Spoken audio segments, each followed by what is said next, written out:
Is Dad gone? He's not gone, honey. We just agreed that it's better if we don't live together anymore. I'm glad you kicked him out. What a loser. This is the story of Walter Black, a hopelessly depressed individual. Welcome to What the Flick, everybody. Ben, Christy, Matt. Mel Gibson is back. Where has that guy been? Huh?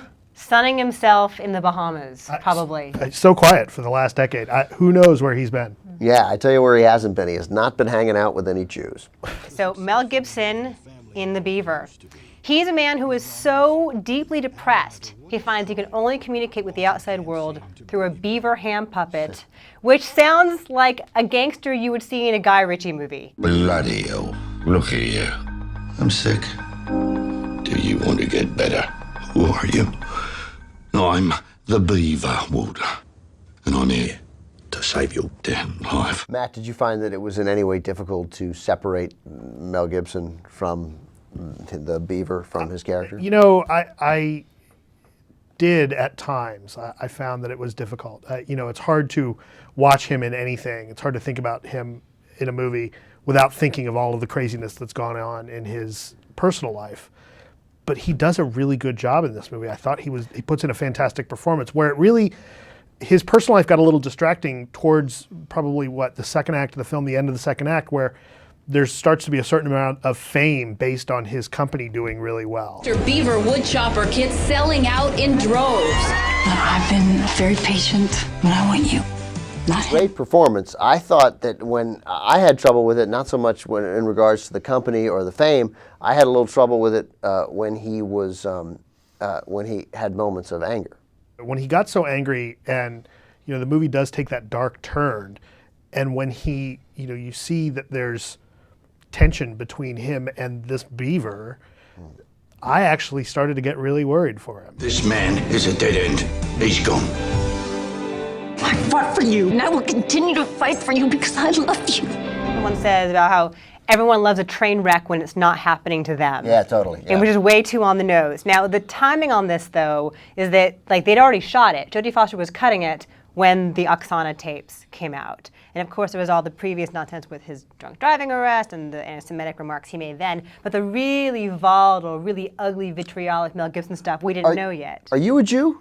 I'm not. I dated a lot of Jewish boys in high school. Right. All right. Continue, sugar tits. The person who handed you this card is under the care of a prescription puppet designed to help create a psychological distance between himself and the negative aspects of his personality. It was, I kind of bought into it. You know, you see that this is a character who's going through this just really terrible downward spiral, and you initially think that he's going to be able to work his way out of it, and in reality, he's actually completely ignoring everything that he needs to address. And right. I felt bad. I empathize with it. Now, son, it's a fresh start. I'm not talking to you, nut job. I'm talking to Mom. Good morning, all. As of now, Walter was resigning and putting me in charge.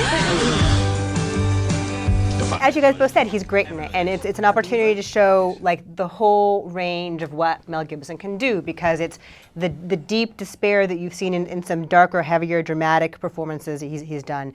But it's also the charisma that he built his name on decades ago with the Mad Max movies and with the Lethal Weapon movies. It's all there on display at once, and it does remind you this guy is a pretty gifted actor. I'm very impressed with the performance. I'm sort of disappointed that it was hard for me to shake. I still liked it, though. I mean, I liked the performance. There were other parts of the movie I didn't like, which I guess we should talk about briefly.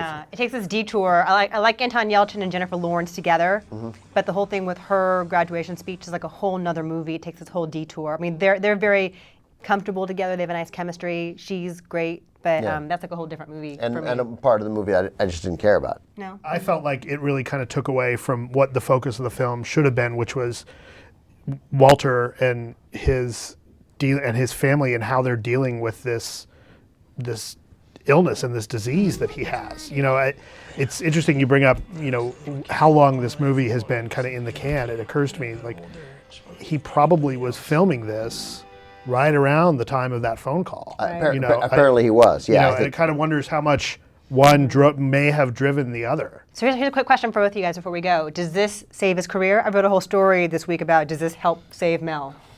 I think it's a step forward. I don't know that it saves his career, because I think there's probably a lot more he needs to do, but I think it's probably a step in the right direction. I mean, he stars in this movie that I think would be unsellable to the general public, but the fact that he's in it, I think actually weirdly helps it. The curiosity because you factor, kind of right? want to see Mel Gibson go through the train wreck, and here's a movie that you see him going through the train wreck. So in a lurid sort of way, it might kind of help. That's a good point, Sugar Tits. I was positive, we talked about it on the Young Turks a lot, that the stuff about the raped by the pack of the N-words was the doomsday. You can't resolve your career after that.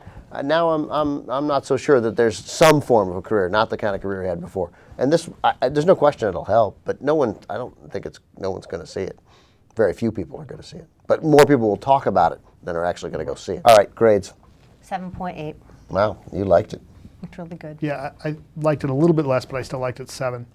I gave it a 6.5 just because I was distracted by the other parts. Hurt it. I can't blame the Gibson problem on it. I thought he was great. He really gave a great performance. Overall, it's a 7.1 for The Beaver.